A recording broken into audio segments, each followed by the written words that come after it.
Hop, variant ikkinchi variantga o'tamiz.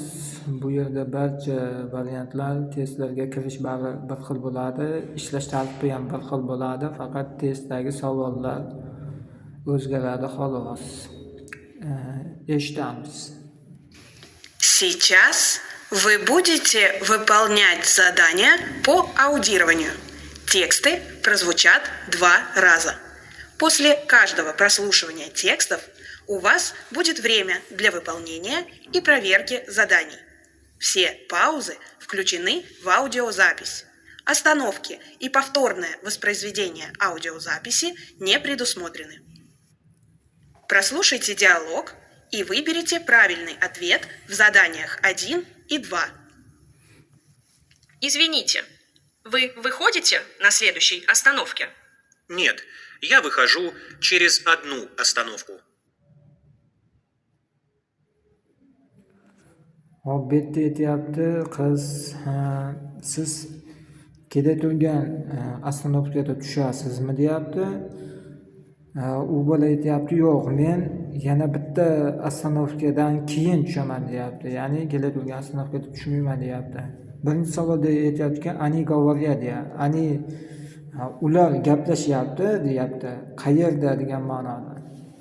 Na ostanovka ko'chada, na улице ko'chada, na ostanovka bekatda va avtobus ichida. Biz mana shu avtobus ichini belgilaymiz.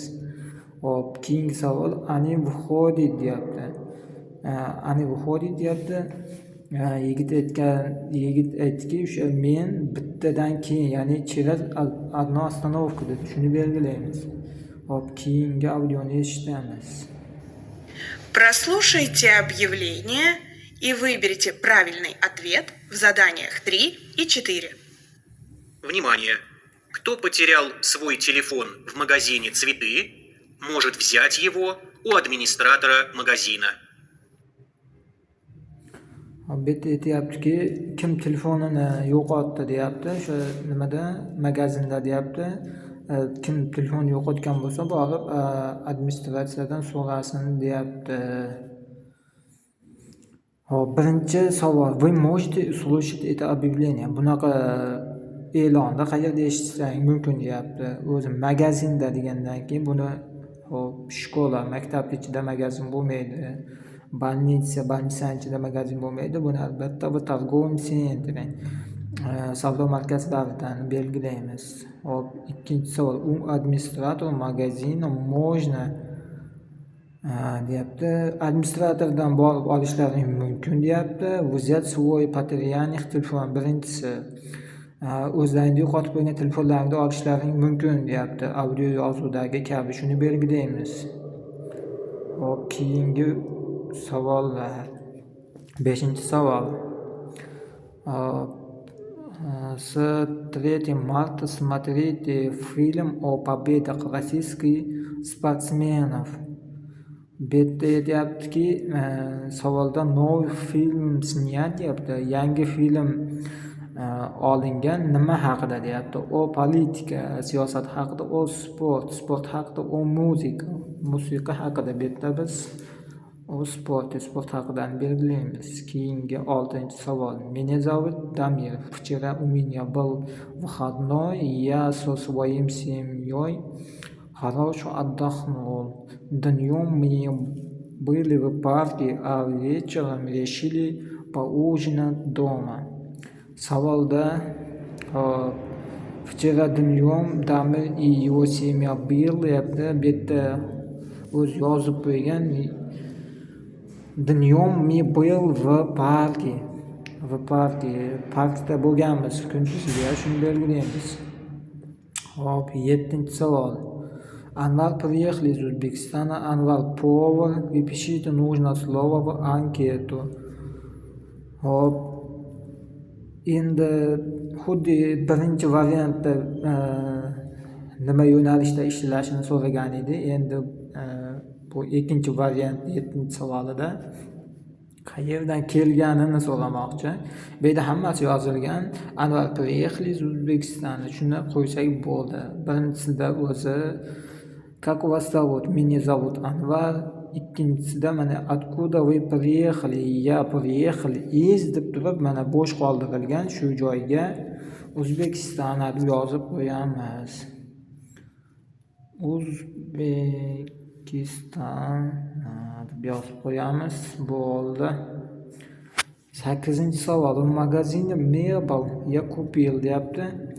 Hop, mebellar magazindan men xarid qildim, sotib oldim deyapti. Xleb, non emas, bir yuk shim, ishton emas, stolni belgilaymiz.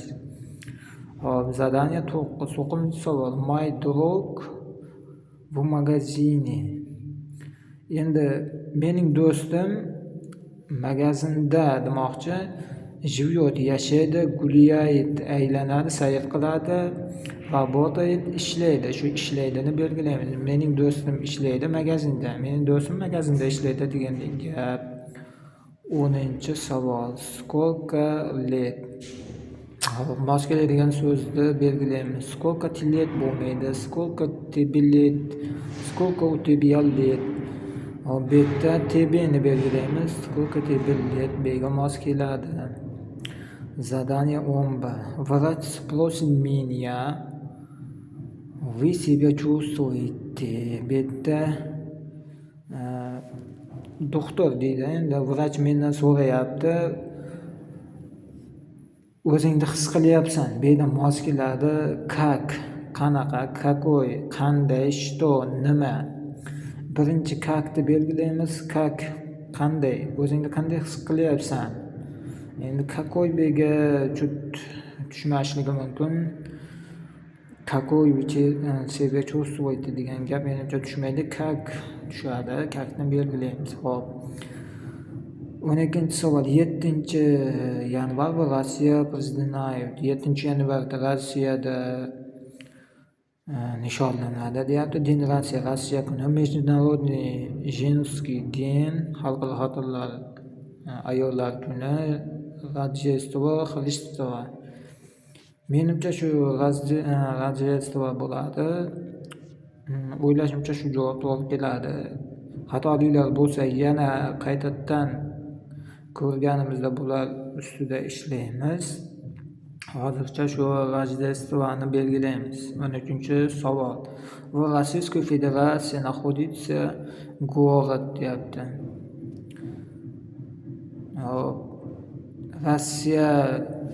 Rossiyani ichiga kiradigan shaharni belgilaymiz. Sofiya kirmaydi. Berlin Germaniyada. Sofiya qayerdaligini bilmayman. Adashmasam Turkiyadami shunaqa edi. Vladivostokni belgilaymiz. 14-savol. Союзником СССР в годы Великой Отечественной войны был. Hop, SSR deyapti. Buyuk urushda, ya'ni Buyuk jahon urushida kim bilan urushgan deyapti. Germaniya bilan urushgan.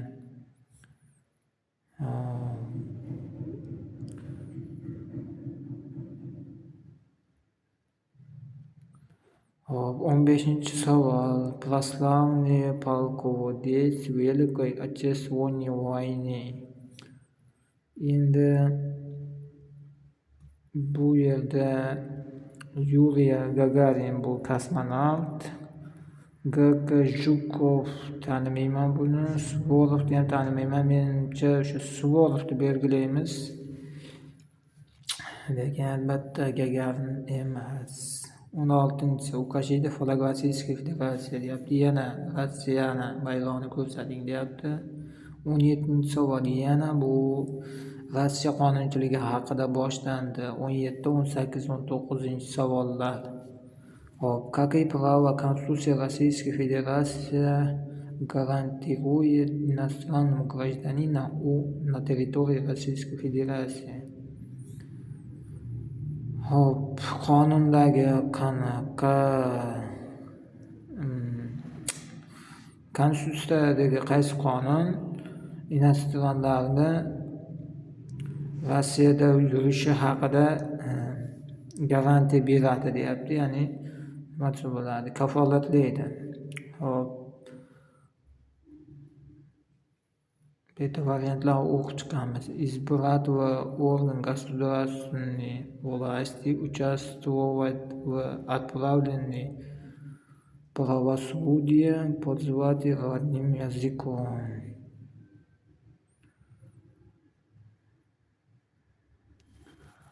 Shu родным языkomni belgilaymiz. Yana noto'g'ri chiqsa, buni albatta ko'rib chiqamiz. 18-savol. В каком форме, согласно Трудовому кодексу Российской Федерации, заключается трудовой договор?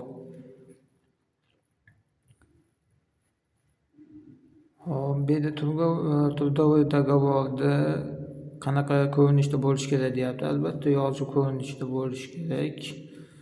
Men shuni belgilayman. 19-savol. Вы потеряли паспорт, куда следует обратиться? Pasport yo'qotib qo'yganingizdan keyin kimga murojaat qilasiz deyapti. Bu politsiya и консульство своей страны, в суд, в отдел кадров, в место работы. Politsiyaga va keyin o'zimizda posolstvoga murojaat qilamiz. Shu birinchi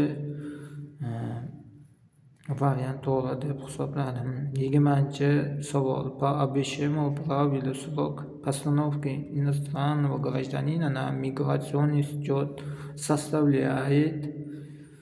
Hop, Rossiyaga kelgandan keyin necha kun ichida siz o'sha migratsion счет qilishingiz kerak deyapti. Buni 3 kunni belgilaymiz. 3 kunni ichida o'sha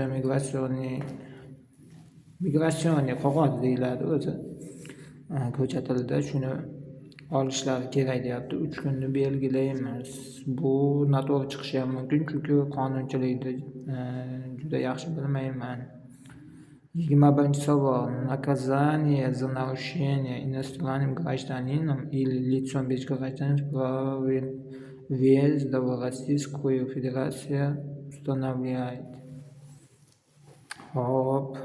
Трудовой кодекс Российской Федерации, Кодекс Российской Федерации об административных правонарушениях, Гражданский кодекс Российской Федерации.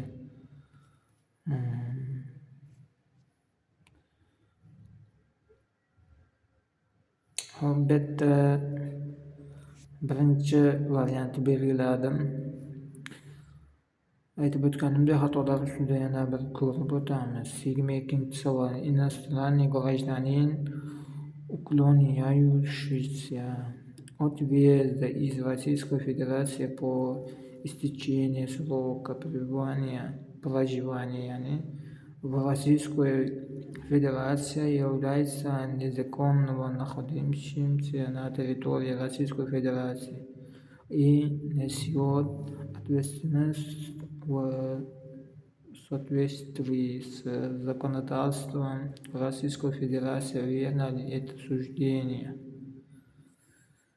Vernani belgilaymiz. Judayam uzun savol ekan va rezultat, ya'ni natija haqida bir qarab o'tamiz. Ikkinchi variantda biz 18 ta savolga to'g'ri javob beribmiz. Qaytarib o'taman. Sizlar 22 ta savoldan 13 ta to'g'ri javob bersalaring, albatta sizlarga sertifikat beriladi.